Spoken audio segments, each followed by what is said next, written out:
I tried to make money and I lost, so I'm never going to do that again. Well, that's a loser. You know, how many times have I failed? You guys have seen me, you know, like you guys have been around me for years.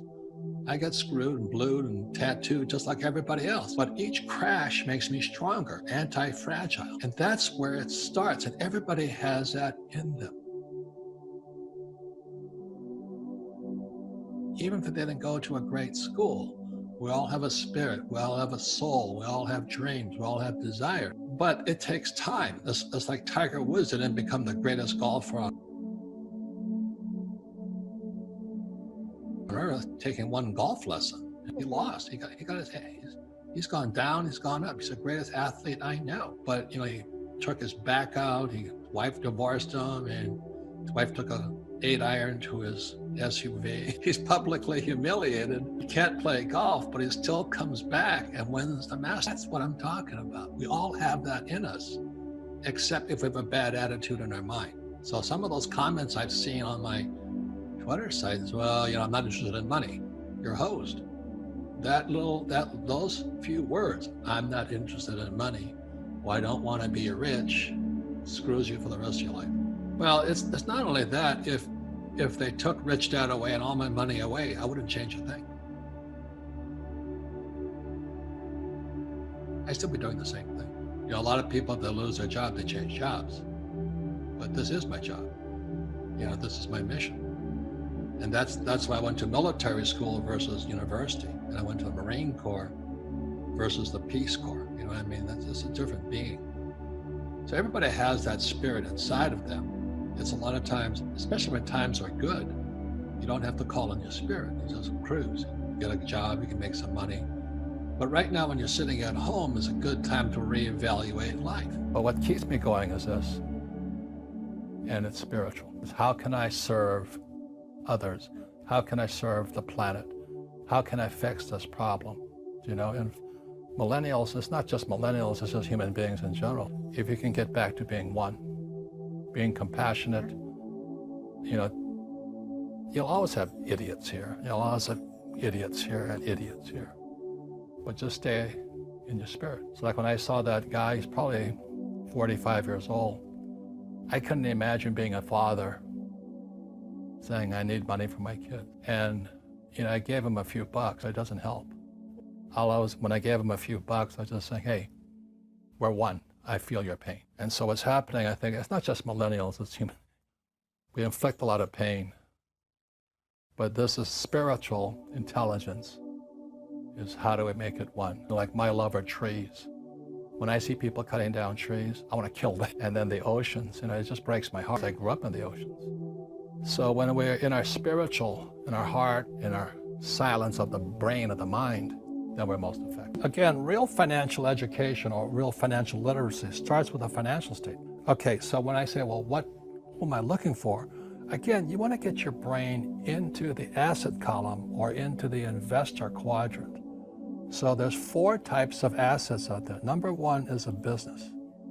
The richest guys and women on earth own businesses, or they inherit businesses. Number 2 is real estate. Number 3, the worst, is paper. In your generation, my generation, they all have stocks, bonds, mutual funds, ETF, and savings, the worst. And number 4 are commodities. Those are the 4 basic asset classes.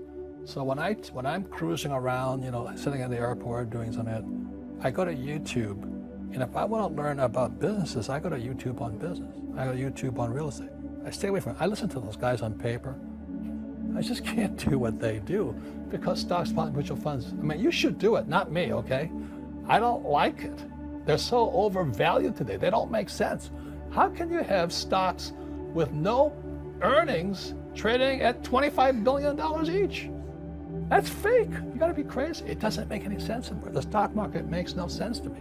So I don't care for paper. But if you do, invest in it, idiot. And then there's commodities. And as the last thing I was showing you, silver is the most underpriced quasi-asset going today.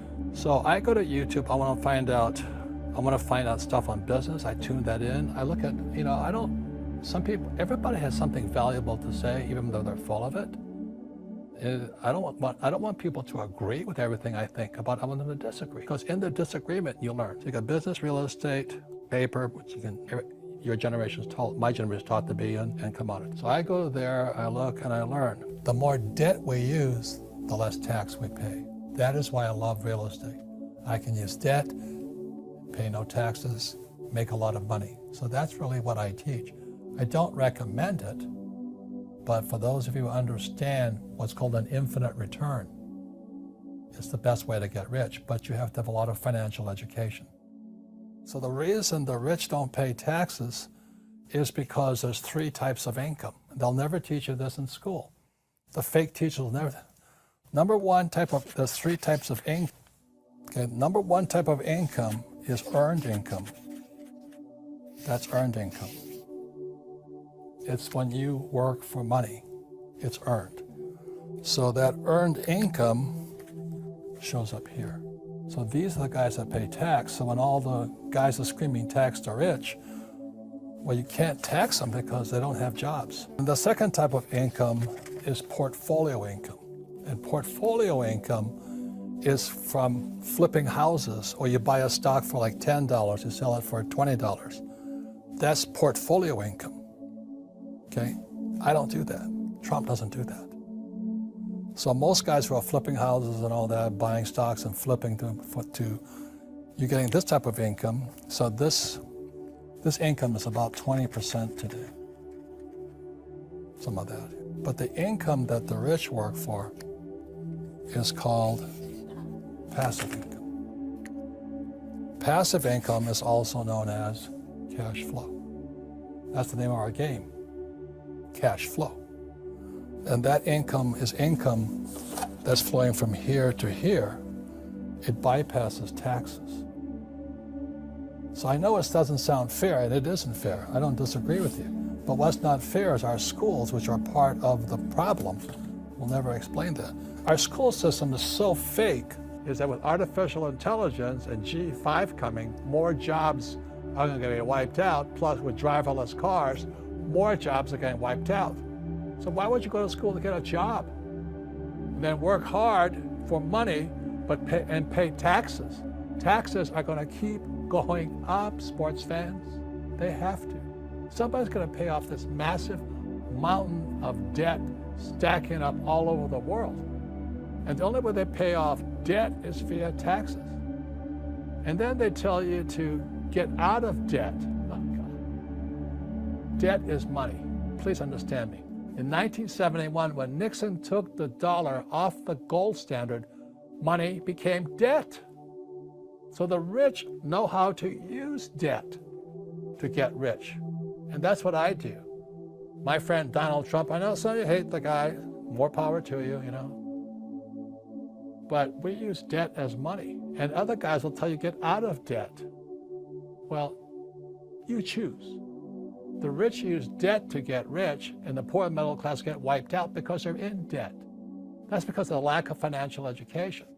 And they tell you to invest for the long term in a well-diversified portfolio of stocks, bonds, mutual funds, and ETFs. The key word in there is invest for the long term. Why would you invest for the long term when they're printing trillions of dollars and ZIRP, zero interest rate policy, they're paying you nothing for your money? And you're going to hold for the long term, and you got HFT, high frequency trading. They can trade 1,000 pieces of stock in a second, and you don't have a prayer. You're trading against a machine, a robot. So all this financial advice people are giving out there is a recipe for disaster. Again, this is my message to anybody, including millennials, is where is your head? I know most millennials, they want a high-paying job. They want to be able to pay the rent, eat, and all this stuff. And then you dream of the big house, a nice car, and all that. But that's why 99% of Americans are broke, because their heads are on the wrong spot.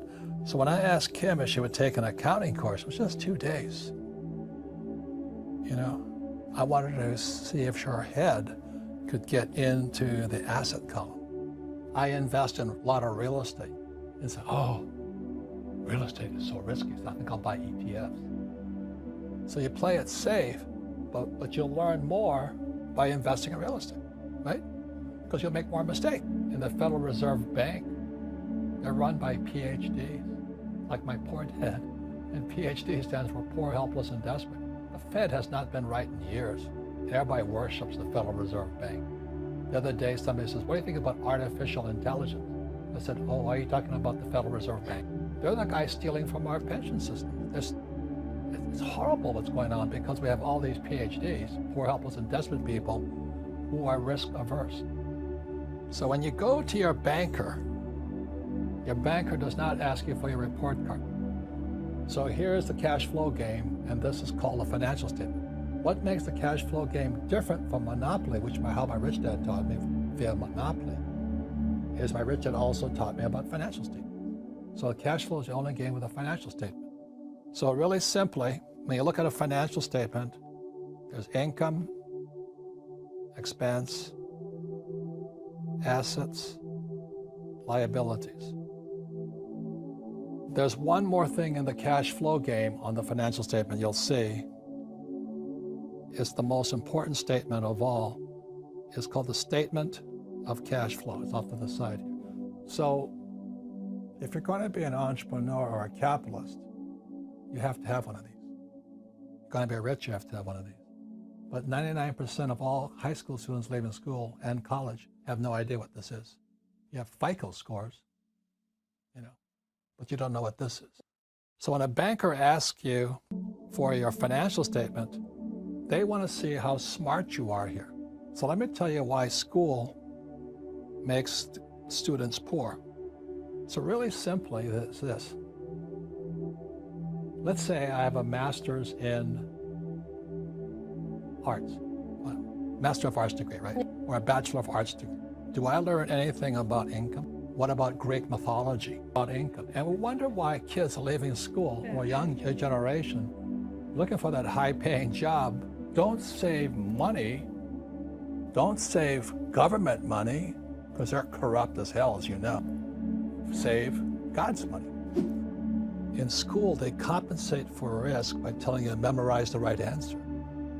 So in other words, these kids leave, young people like you, leave school thinking, oh, if I know the right answers, then there's no risk. And it drives old guys like me crazy. Because everybody's talking about millennials. What's wrong with them?